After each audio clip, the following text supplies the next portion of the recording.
はい、気ままな親父の趣味チャンネルです。このチャンネルでは北海道の北部の情報を中心に紹介していこうと思っております。今回の動画は JGC 主義を兼ねまして北海道旭川市からベトナム最大の都市ホーチミンに旅行に行った動画のパート1です。皆さんホーチミン行ったことありますか？私は旅行が趣味なのでホーチミンには過去1回行ったことがあります。ホーチミンはベトナムの商業経済の中心地でありベトナム最大の都市です。近代的な高層ビルと昔フランス領だった影響の建物が織りなす街並みも素晴らしいと思います。パート1では北海道の旭川空港から羽田空港を経由しベトナムタンソンニャット空港までの動画になります。この動画には羽田空港の ANA ラウンジや JAL ファーストクラスラウンジについても紹介しております。4K 映像かつ20言語の字幕を選択して最後までご視聴いただければ幸いです。はい、今回は北海道の真ん中旭川空港から動画をスタートしたいと思います。ホーチミンには2019年10月に行ったのが最後でしたので久しぶりのホーチミンおじさん楽しみですね。旭川空港は旭川市内から約16キロ、青池など夏の人気観光地でありますゲイまでは約10キロの場所にあり1966年に開港し滑走路の長さは現在2500メートルです。2019年の年間利用客数が約110万人でした。このエリアは雪がかなり降りますが除雪体制がしっかりしているため雪での欠航率は 1% 以下です。そして夏の PA 富良野観光、冬北海道最高峰標高2291メートルの大雪山旭岳など素晴らしいパウダースノーでスキースノーボードができるんです。ぜひ旭川空港を利用してほしいと思います。私は E チケット控えを持って JAL のチェックインカウンターに行きました。私はチェックインを済ました後2階にありますお土産店があるエリアを歩きました。今回はお土産を買いませんでしたが私が旭川のお土産でおすすめしておりますしっとり生サブルの蔵生はどのお店でも売っていると思います。こちらは Amazon でも買えますので食べたことがない方は概要欄の販売ページから買って食べてほしいと思います。アナフェスやブルースカイもありますしソフトクリームや牛乳が美味しいお店エスピリオンもありました。今回は ANA と JAL のラウンジで食事をしようと思っておりましたので旭川空港では何も食べずに保安検査場に行きました。保安検査を抜けたらすぐアナフェスタがありました。この時は羽田空港行き19時30分発のエアドゥ便がありましたので結構乗客が多かったですね。右側にブルースカイがありました。奥に歩いていきますとラウンジ体質がありました。こちらはクレジットカードのゴールドカード保有者のみ利用できますので一般利用はできません。ラウンジの中の写真は前回バンコクに行った際に利用した時の写真です。こちらではソフトドリンクを飲むことができます。ゴールは有料で販売しておりました。はい、これから旭川空港20時15分発羽田空港行き日本航空 JAL558 便に搭乗開始します。今回もクラス J 席に座りたかったんですが窓際席が空いておりませんでしたので離発着の撮影のため席を変更しませんでした。今回登場しました飛行機はボーイング767でした。この機種は国内国際線をカバーする主力の機材として活躍している機種です。飛行機の燃費につきましては久米島の旅行の動画でも紹介いたしましたがボーイング767の場合ですと燃料消費量が1時間あたり5850リッターだそうです。今回登場しております日本航空 JAL558 便ではフライト時間が約1時間半になりますので単純計算しますと8777リットルの燃料が必要になります。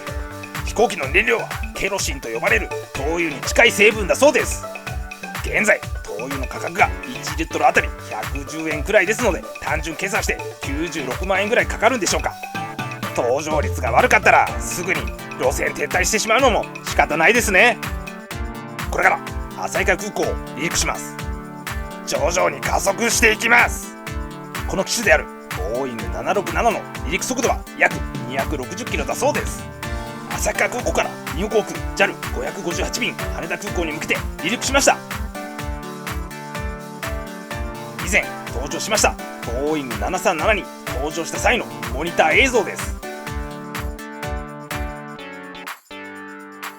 旭川空港から羽田空港までの区間マイルは576マイルです。距離は 927km です。この旅行の最終目的地でありますベトナムタンソンニャット空港までは羽田空港から2706マイルありますのでまだまだ遠いですね。ちえさんがドリンクメニューを持ってきてくださったので、メニューを撮影させていただきました。今回もスカイタイム桃とぶどうを注文しました。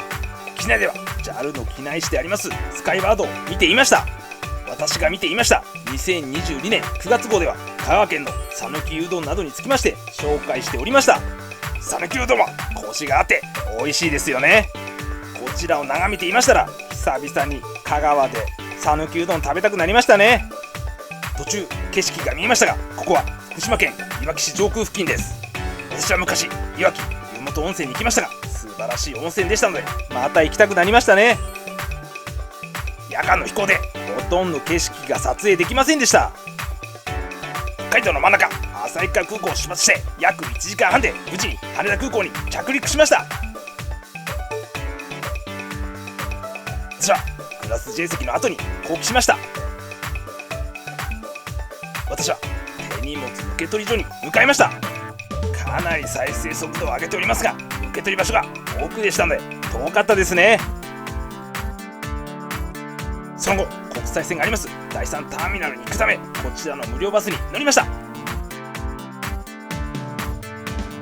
羽田空港第3ターミナル3階の出発ロビーの様子です。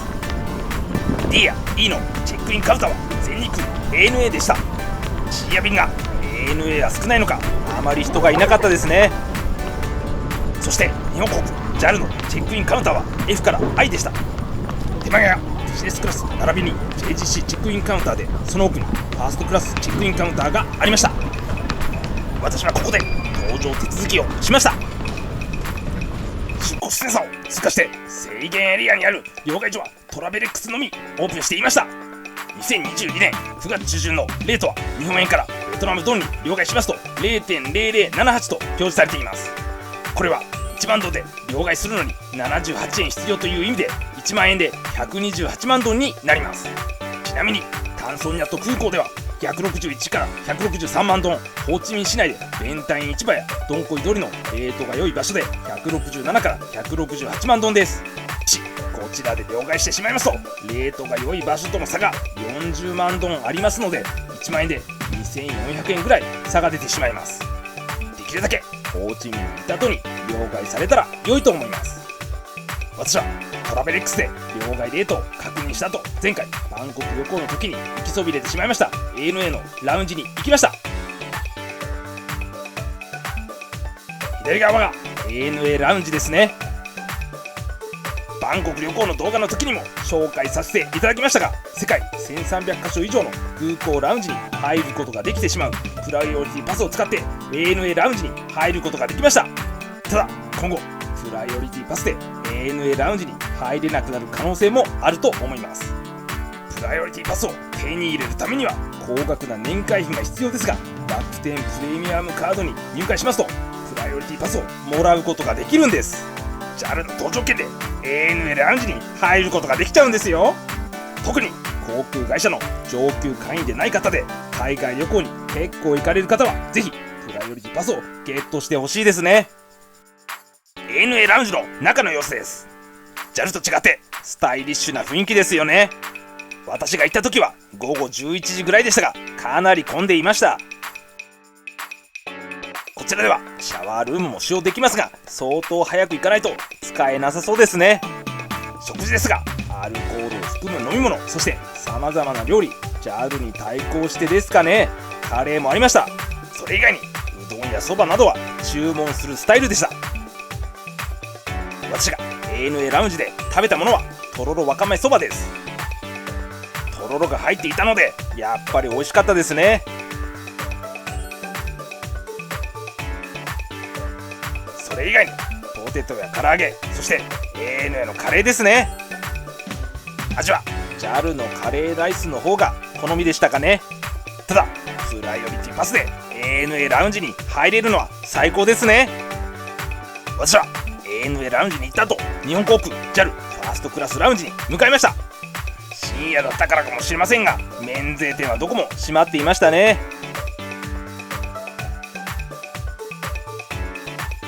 エスカレーターを降りたところに日本航空 JAL ファーストクラスラウンジがありました。日本航空 JAL ファーストクラスラウンジは ANA ラウンジとも違って落ち着いった感じのラウンジですね。私は受付をしましてラウンジの中に入っていきました。この廊下も雰囲気ありますね。日本航空 JAL ファーストクラスラウンジメインダイニングの様子です。高級感のある椅子やソファーがありました。深夜でしたので乗客は少なかったですね。食事やシャワーはテーブルに QR コードがあるんですが、それをスキャンすると右の画面から食事の注文やシャワーの予約をすることができます。全てのメニューをお見せしておりませんが、前回バンコク旅行の時に食べることができましたお寿司のメニューはありませんでした。ただホタテとエビのソテーやラーメンなど前回なかったメニューもありました。私は黄色で囲んだメニューを注文しました。バンコク旅行の時にはなかった新潟県佐渡の魚の生ハムがありました。魚の生ハムってなかなか食べる機会ないですよね。ビールや日本酒、ワインのメニューもありました。どこのワインなのか紹介されていましたが、高級なワインなんでしょうかね。それ以外にもウイスキーやシャンパンなどもありました。お酒が飲めない方にもコーヒーやソフトドリンクもありました。ANA ラウンジで食べた後だったんですけれども、やっぱり今回もカレーライス食べちゃいましたね。何回食べても美味しかったですね。魚の生ハムやホタテとエビのソテーもこれも美味しかったです。シャンパンとスープもいただきました。そして締めでラーメンも食べちゃいました。どの料理も美味しかったです。私はシャワーを浴びたかったので、前回は昼便でしたので浴びませんでしたが、今回はシャワーを利用しました。日本航空 JAL ファーストクラスラウンジはシャワー室が11箇所ありましたので、待たずに利用することができました。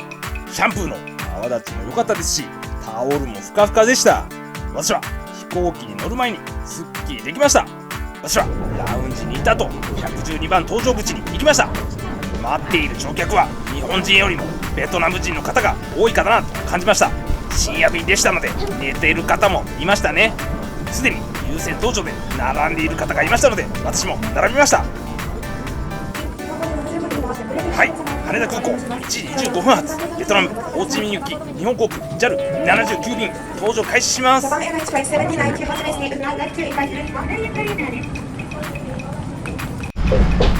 はグループ1でしたのでまず搭乗できました。ビジネスクラスの座席の後にエコノミークラスの座席がありました。私は今回45の A の座席に座りました。今回登場しましたエコノミークラスの座席には USB 電源やコンセントもあって快適に過ごすことができました。 JAL79 便の飛行機はボーイング787でした。この飛行機の航続距離が 14,800km、 燃料消費量は1時間あたり6080リットルでした。これから羽田空港を離陸します。徐々に加速していきます。この機種であるボーイング787の離陸速度は約300キロだそうです。羽田空港から JAL79 便ベトナムタンソンニャット空港に向けて離陸しました。羽田空港からベトナムタンソンニャット空港までの区間マイルは2706マイルです。飛行ルートは台湾上空を通過してホーチミンに向かうルートでした。ベトナムは首都がハノイで面積が約33万平方メートルで日本の約9割くらいの面積です。人口も1億人を超え、近い将来日本の人口を超えるでしょうね。ホーチミンからハノイまでの距離は約 1600km あるそうです。ホーチミン市はベトナム南部に位置していまして、ベトナム最大の都市です。人口は約900万人で東南アジア有数の都市です。先ほども紹介しましたが、ハノイまでは約 1600m 離れておりますが、カンボジアの首都プノンペンまでは約 230km、 こちらには記載しておりませんが、タイの首都バンコクまでは約 860km だそうです。途中台北市上空を通過しました。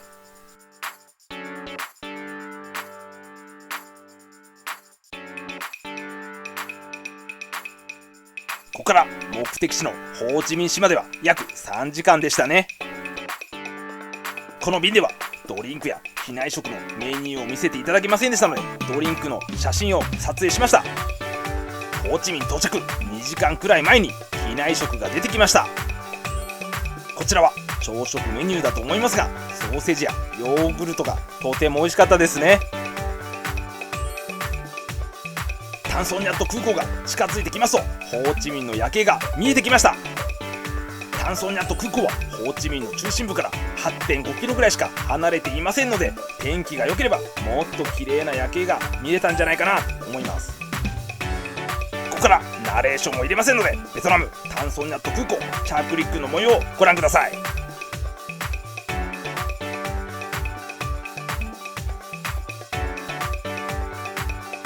羽田空港から区間マイルが2706マイル、飛行時間が約5時間半でベトナムタンソニャット空港に到着しました。到着予定時刻よりも15分くらい早く到着することができました。私は結構後ろの席でしたので、ゆっくり機内から出ました。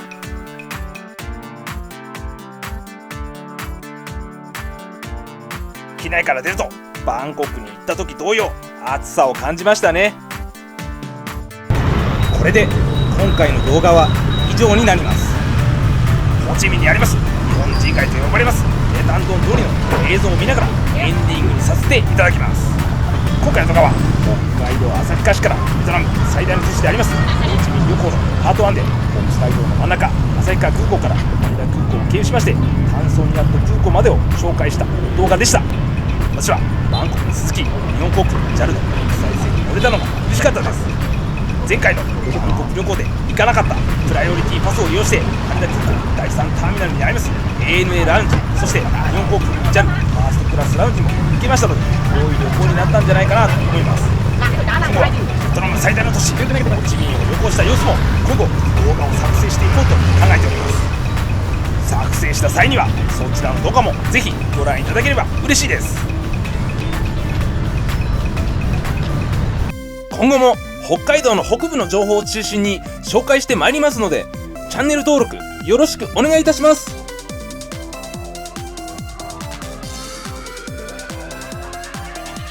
プライオリティパスで今後も羽田空港国際線 ANA ラウンジ使えるといいな。